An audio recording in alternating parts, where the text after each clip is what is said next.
Imagine this. It's the year 2013 and you're a massive Pokemon fan. And you don't have a girlfriend. Well, you probably don't have to imagine that last part. Anyways, your best friend just came back from the year 2023. Not wanting to scar you for life with what happens in 2020, he leads off with some good news and tells you something wondrous. There's a live-action Pokemon movie coming by the end of the decade.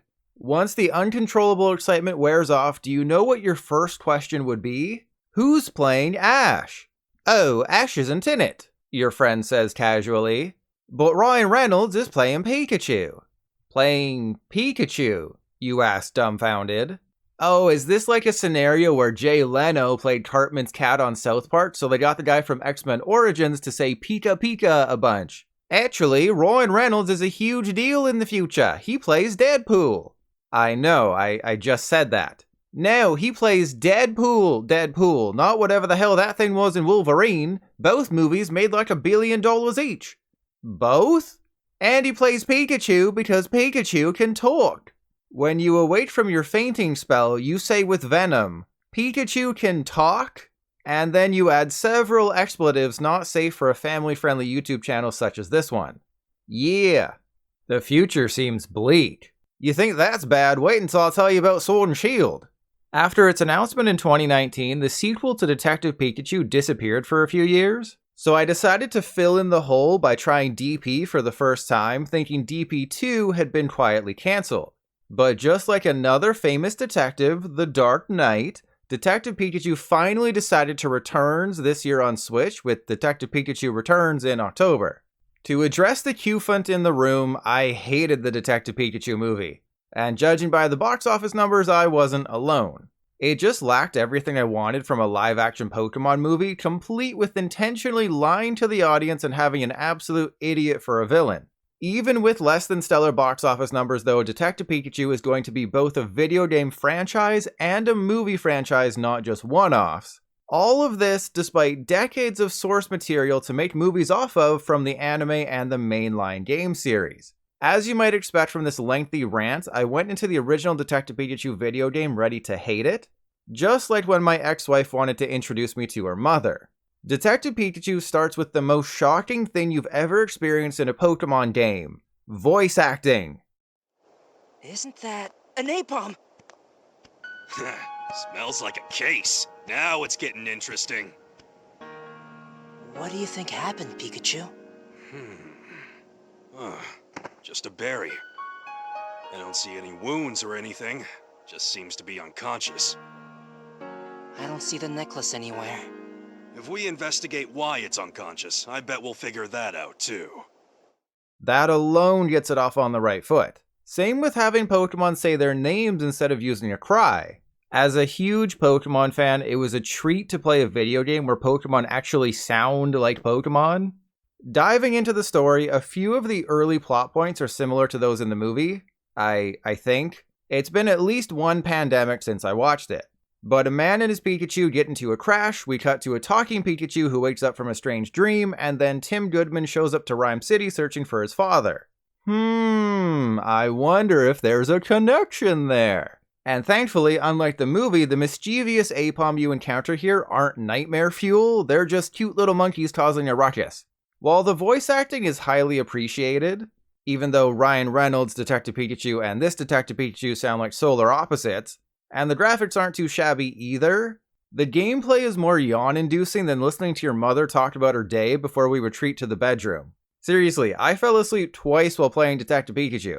And because I was playing a Pokemon game as it happened, I had that recurring dream where I was captured by a Lopunny, except instead of putting me in a Pokeball, she used a leash. And when I woke up, I found out a Caterpie had used String Shot on me. I've never been one to particularly enjoy point-and-click adventures, see my review on Phoenix Wright for that, and this is basically a slightly more involved point-and-click game.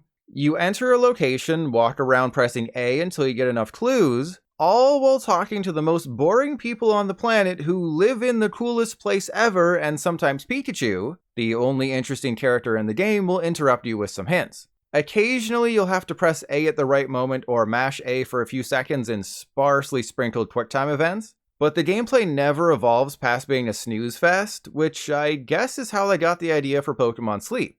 As for the detecting part, this definitely feels like Dora the Explorer in terms of obviousness. You won't be busting your brain to figure out the answers. Case in point, in Chapter 3 you have to figure out which Pokemon is hiding in the shadows, and your options are Aipom, Gengar, Mudkip, and some other random Pokemon I forget. Well, the answer is clearly Gengar, especially when you see its hand in the image, and the fact it's the only ghost type. But even though I knew the answer and how to prove it, I had to wait until I'd scoured the entire facility to find every clue. Then when it came time to finger Gengar, I had to answer a few easy multiple choice questions that even my ex-wife's new boyfriend could get right. You don't know Josh, but let me tell you, he's an idiot. I knew at the moment he said Bruxish was his favorite Pokemon. Basically, Detective Pikachu relies less on you being a huge dick, and more on you fingering everything and everyone in sight until you reach completion. It makes for a boring experience of a game that practically plays itself. One thing I did enjoy about DP is how some of the missions flow together fairly well. In Chapter 2, an enraged Glalie attacks, causing Amelia to get hurt. The rabid Glalie is a harbinger of the overarching story in Detective Pikachu, but we'll ignore that for now, like how I ignored my future ex-wife's growing resentment towards me. Basically, you get trapped in the cave. It's dark, so you wake up some Litwick, allowing you to see. Then you unthaw a Drifloon that was frozen by Glalie's ice beam using those Litwick. And by talking to the various Pokemon in the cave, it would have been so much easier if Tim could talk directly to every Pokemon rather than having Pikachu be a go-between, adding so many unnecessary lines of dialogue in the process. You learn which of the 3 caves that Drifblim is sitting in, as all of the Noibat guarding the caves claim to be the right one because they each want Tim's piece of candy. Ooh, piece of candy. You then find Drifblim. It says the wind isn't strong enough to fly them all out of there, so you have to use Glalie's ice beam to freeze the river so you can cross it. Then, in order to break down a boulder blocking a cave hole, you build a pickaxe using some items you found. Then Amelia happily gives Tim her belt, Tim ignoring the obvious sign that Amelia's first thought is to make taking your pants off easier.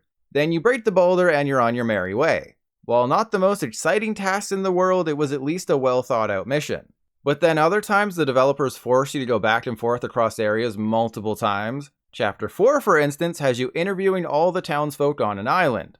Right after that you go to the lake, then you come back and interview all the townsfolk again. And after each time you interview a person, Detective Pikachu pulls up your case notes and updates them automatically, taking all of the detective work out of the detective game. To make the chapter even more exciting, they include an Assassin's Creed-esque trailing mission where you follow a couple of Timber. Because that's everyone's favorite part about Assassin's Creed, the trailing missions. At times it really does feel like a visual novel with a bit of walking, which means the story becomes extremely important to the overall enjoyment. And unfortunately this story isn't all that interesting.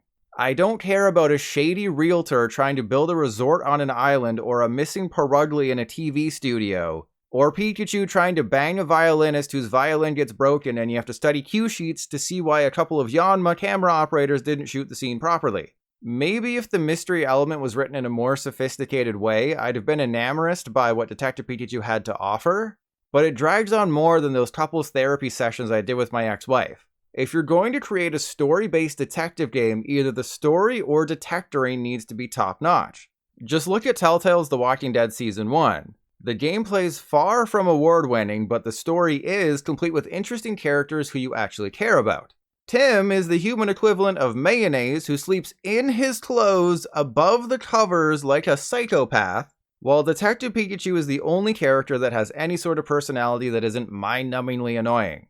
As for length, there's 9 total chapters. The 7th ends with you and Pikachu getting into a crate and going to where they ship R, the drug used to induce rage in Pokemon. The possibilities for the endgame were endless, and the penultimate chapter should have been amazing. Instead, it's arguably the worst. You end up on a cruise ship and have to eventually solve a mystery involving a guy and a cookbook. Yes, seriously, and it's not even like a cooking Pokemon cookbook, it's just a cookbook.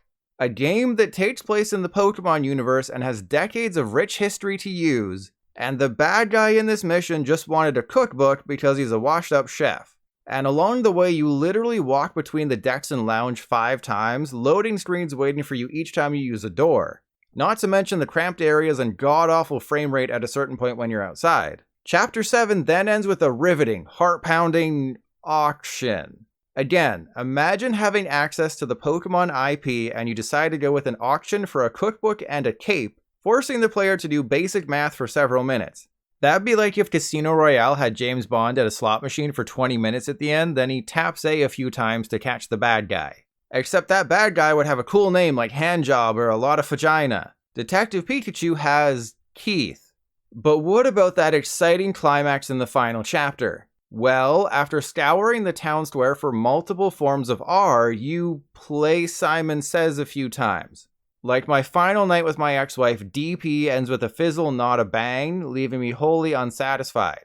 Then the true villain appears and spills their entire evil plan while you turn some levers painfully slowly that will unleash R on the town. Why are you doing the bad guy's bidding? Because he's holding Amelia. At gunpoint? No. Over a high ledge? Of course not. With a Dragonite ready to hyper beam her in the face? No, that'd be far too interesting. He's literally just some guy holding Amelia by the arm, and that's apparently worth risking every Pokemon in Rhyme City going on a rampage. There's no stakes whatsoever, like the Pokemon world when all the Miltank go extinct. Eventually, after Detective Pikachu turns into Spider-Man and climbs up a smooth metal canister, the villain's main Pokemon shows up. Oh man, here we go. In the final showdown of a Pokemon game, you mash the A button for 10 seconds and the Pikachu that couldn't use electricity for 99% of the game manages to one-shot a Noivern. Yeah, that pretty much sums up Detective Pikachu. As for the ending to the story, if you watch the movie, you probably think you know how it's going to end. Nope. Instead, Mewtwo shows up, something vague happens off-screen, and the credits roll, clearly setting up the sequel. But it's safe to say we all know how Detective Pikachu Returns is going to end. In disappointment. So was Detective Pikachu even a good game? I can accurately say no. It's a somewhat passable game though. I went into it with low expectations and that was the right mindset. Like the Rebound Girl I used after my divorce was finalized, this is a 5, maybe a 5.5 on a good day.